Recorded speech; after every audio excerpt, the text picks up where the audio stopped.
Here's the challenge. Can you spot the real reason each of these 14 forbidden films got blocked before I reveal it? You get the official line first. Violence, indecency, blasphemy, then the underlying taboo that actually set alarms off. We'll move case by case. Pre-ban releases yanked, decades of cuts, then a quiet return with new rules. Track how sexual violence drew harsher penalties than gore, how animal cruelty clauses were enforced while political critique slid back in later. If you can guess the true trigger before I say it, you're not just watching, you're decoding censorship. Number 1. A Clockwork Orange. The theory claims A Clockwork Orange wasn't banned for ultraviolence. The twist reveals it threatened the state's script for legitimacy. You watch Alex strapped in with clamps and Beethoven blaring while nausea trains his body. The Ludovico technique kills choice. He can't fight, can't desire, can't hear music without gagging. Then the state flips. Tough-on-crime optics become a photo op with a hospital bed and handshake. The same machine that broke him now sells mercy. Alex turns into a prop, a minister hovering, cameras rolling, headlines implied. Thugs look cruel, but the functionaries look worse. Fans point to the UK context. Press panic, police anecdotes, and a quiet withdrawal under pressure. On screen, authority bungles raids, cowers before tabloid heat, and trades ethics for PR. The film keeps humiliating uniforms and microphones in the same frame. It reframes the entire narrative. Not a violence issue, a control issue. The lever was obscenity. The lock was legitimacy. That same bait and switch pops up again in a sacred register. Number 2.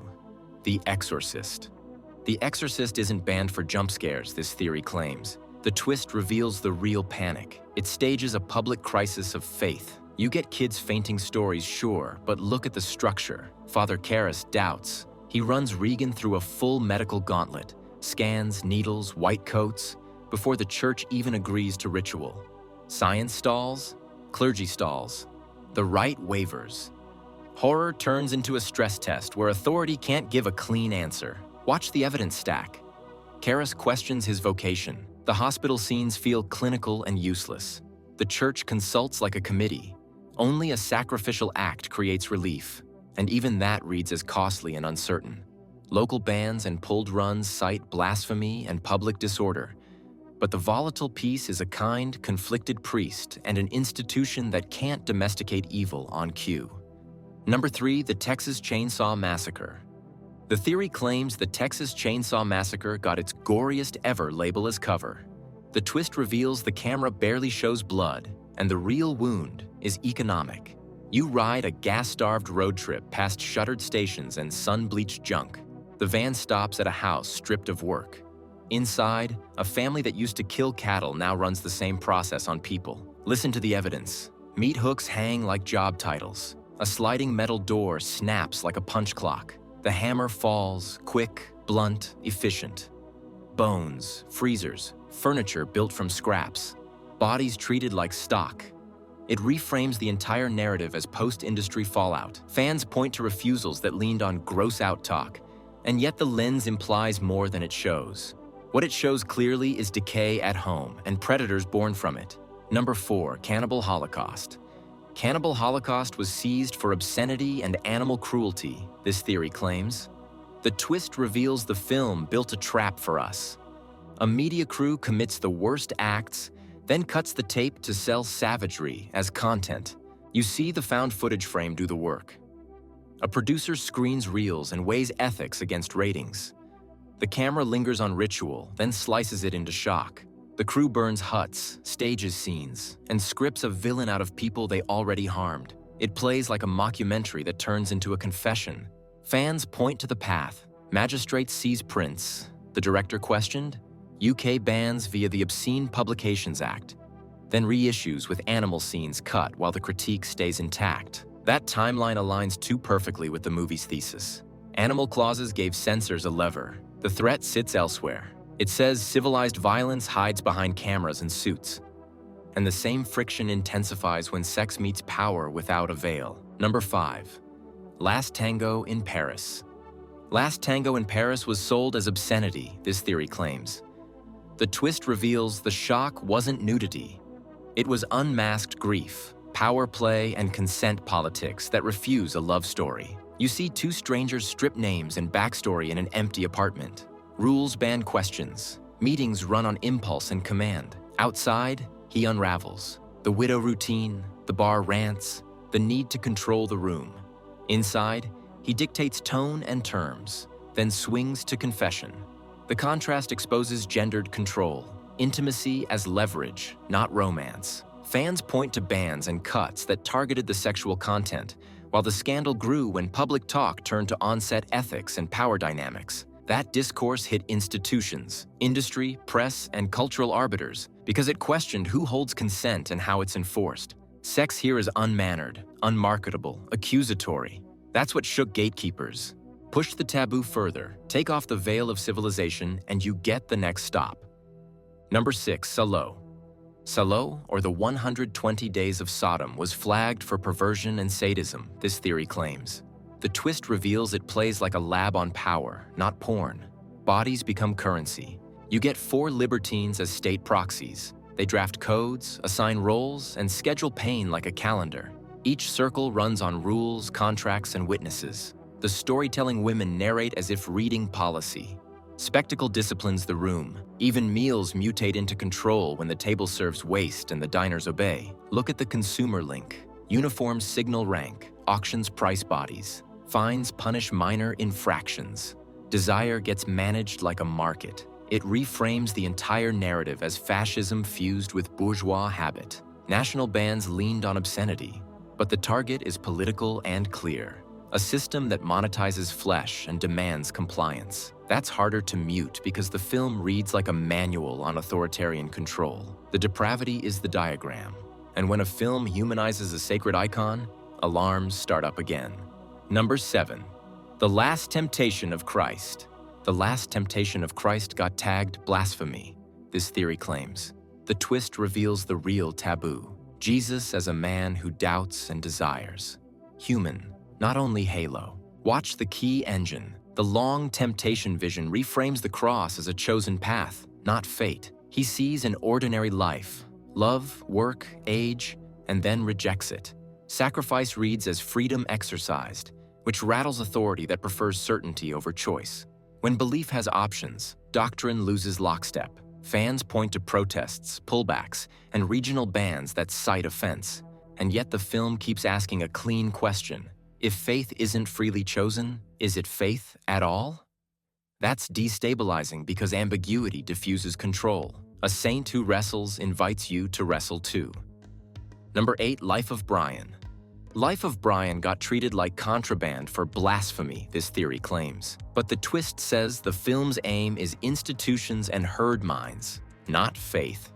The sandal gag lands fast. A dropped shoe becomes doctrine in seconds. You watch belief form like wet cement. Look at the running joke. Brian keeps saying he's not the Messiah, and crowds chant louder. The hillside sermon fractures into little sects that argue slogans. Bureaucracy turns sacred. You get magistrates fussing over forms while guards miss the point. Roman officials split hairs, then write rules that serve no one. The film strips mystique with punchlines and props. Fans point to local bans and canceled screenings while theologians held debates. Years later, prints return wide. The text never shifts. Tolerance moves. That alignment tells you what hurt. Laughter leveled the platform. Authority lost elevation. That's the line that drew heat. Modern politics met the same reflex when satire poked a nuclear-armed regime.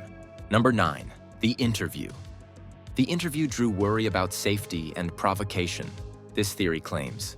But the twist reveals the taboo.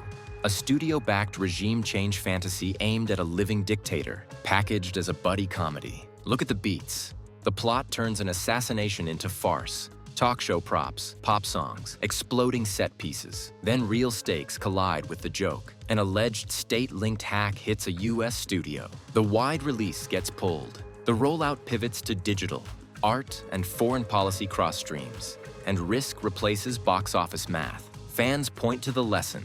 This was censorship by intimidation and corporate calculus. Less about punchlines, more about precedent. If one film normalizes killing a current head of state on screen, what do the next 10 look like? The theater becomes a test site for soft power. Number 10, The The Battle of Algiers, a how-to manual fear. Why ban a black and white film with no gore? The theory claims the danger sits in its realism. The twist reveals it reads like a field guide to revolt, not a melodrama. It shoots like news, handheld frames, non-actors, crowds flow through alleys, composite figures move like case studies. You watch cells form, signal, disperse, bombs in baskets, lookouts on balconies. Crosscut raids feel procedural, not sensational. Torture arrives without strings or villain speeches. The camera just holds. Both sides brutalize, and legitimacy blurs. Fans point to its neo-realist style as the method that invites learning. Armies reportedly screened it as warning and lesson, which aligns with how clean the tactics play. Bans landed because officials feared radicalization. The threat wasn't obscenity. It was methodology plus empathy for an anti-colonial struggle. Number 11. The birth of a nation. The theory claims the birth of a nation wasn't blocked for gore. The twist reveals it functions as state myth. It frames white supremacy as rescue and sells it as heroism. You see the KKK ride in like saviors. Crosscut cavalry beats build tempo and virtue. Reconstruction gets slandered as chaos that needs vigilante order. Black characters get reduced to threat props. The camera turns racial terror into noble spectacle, step by step, cut by cut. It uses heroic scoring, flag iconography, and last-second rescues to launder ideology as fate. Fans point to protests, local bans, and later deplatforming that focus on social effect. The imagery looks classic, but the message drives the action. That's why counter-censorship formed.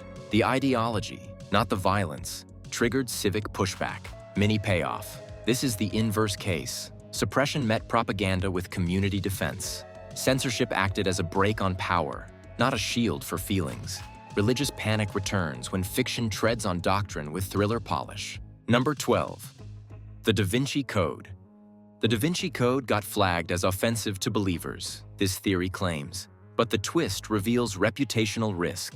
It turns church history into a conspiracy maze so dense that secrecy starts to read like guilt. Look at the machinery. The Priory of Sion gets framed as a hidden lineage guild. Opus Dei appears as a shadow arm with self-punishment and covert muscle. Every clue is a cryptic MacGuffin that links famous art to cover-ups. The Last Supper, a keystone, a cryptex, so casual viewers feel like they're doing research while they watch. Fans point to how some countries restricted shows or asked for disclaimers, and debates kept circling fact versus fiction. That fixation made doubt go mainstream. Institutions hate when genre thrillers teach public homework. Mini payoff. Censorship tried to cauterize a PR wound, not a PG-13 movie. The move wasn't about frames on screen. It was about frames of trust off-screen. When love stories break norms next, objections get coded as values. Number 13. Brokeback Mountain. Brokeback Mountain was flagged for immorality and community standards, this theory claims. But the twist reveals the pressure point is visibility. Two ranch hands in love puncture a national myth of stoic, straight masculinity. The hat, the horse, the open range, icons that once sold toughness suddenly carry tenderness. Watch how the film rewires the genre. The herding scenes move quiet and patient. A shared jacket becomes a lifeline. A tent flap holds more charge than a shootout. You hear few words, yet the body language speaks. Glances hold, hands pause. The score stays spare so small gestures land. It reframes the entire Western grammar. Grit plus care. Desire inside denim. Fans point to pulled bookings and selective bans wrapped in decency talk, while schedules shifted with local politics more than ratings. The pattern aligns too neatly. The danger wasn't shock. It was normalization. Love set inside a sacred myth broke the schema. The market then probed consent as spectacle. Number 14. 50 Shades of Grey. 50 Shades of Grey was blocked for explicit sex and corrupting influence, this theory claims. But the twist reveals the real flashpoint. Kink goes mainstream with contracts and checklists, not mystery. Look at the mechanics. You see a negotiation scene at a dining table. Limits get read aloud. A rule sheet slides across. Safe words are set like traffic lights. The camera treats consent like paperwork in practice. The sex itself plays tame by art house standards, but the structure, papers, clauses, signals, makes desire look intentional. That's where debate splits. Some call it consent education. Others see glamorized imbalance. A billionaire, gifts, surveillance, and a playroom that codes power as romance. Fans point to bans and restricted runs in conservative regions framed as morality. Yet the panic tracks with women's desire shown as active, curated, and public. Mini payoff. Censors weren't blocking harm. They were blocking a multiplex talk about preference and control. The pattern holds. The threat lives off-screen. Number 15. The Exorcist of Authority. You've heard the cover stories. Violence, blasphemy, indecency. The theory claims the real trigger is simpler. Wound an institution's story and a different lever drops. Obscenity becomes the tool, not the cause. Watch how the rules sort. Violence flies when it flatters order. Cop heroics. Clean arrests. Flags in frame. It hits a wall when it shows state cruelty or PR games. Sex gets a pass as tease. It gets punished when contracts, consent, or power flip the script. Cross-compare the cases and the pattern locks. Animal cruelty clauses remove scenes, while the media ethics critique stays. Blasphemy flags, yet humanized divinity draws the heat. Political satire sparks corporate risk math before any ratings board speaks. These alignments repeat too neatly to be chance.